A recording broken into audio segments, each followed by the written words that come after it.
ancien président du groupe des députés Les Républicains au sein de l'Assemblée nationale, Damien Abad s'est finalement allié à la majorité présidentielle, suite à la réélection d'Emmanuel Macron pour un nouveau mandat de 5 ans à la tête du pays.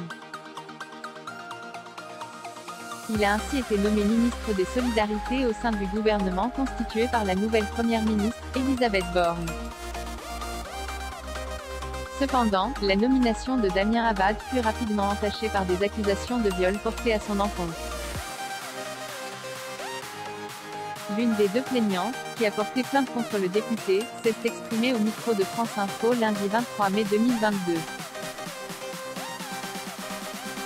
Ce que j'espère, c'est que la sortie dans la presse de cette affaire empêche d'autres victimes, permet à d'autres victimes éventuelles de parler, des victimes de Damien Abad comme des victimes tout court, d'autres personnes, a indiqué cette ancienne militante centriste de 35 ans en répondant au nom de Margot.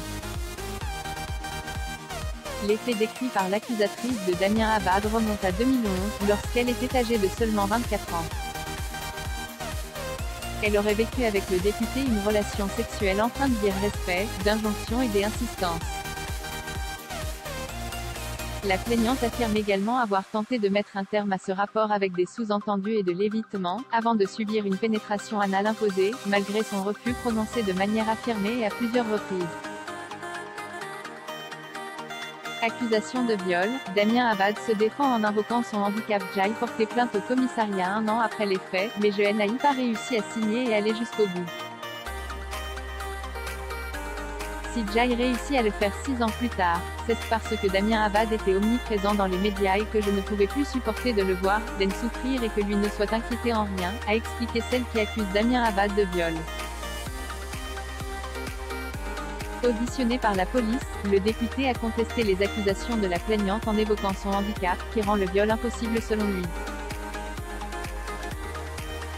J'ai toujours été discret sur ce handicap, sur les contraintes qu'il m'impose, sur la façon dont il limite mes mouvements et mes gestes du quotidien, a-t-il précisé.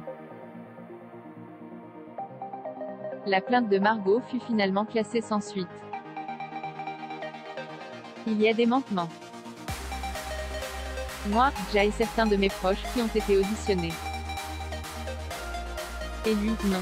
Jai a un examen médico-légal et lui qui affirme ne pas pouvoir, à cause de son handicap, faire ce qu'il a fait, n'a pas eu d'examen, a souligné la plaignante.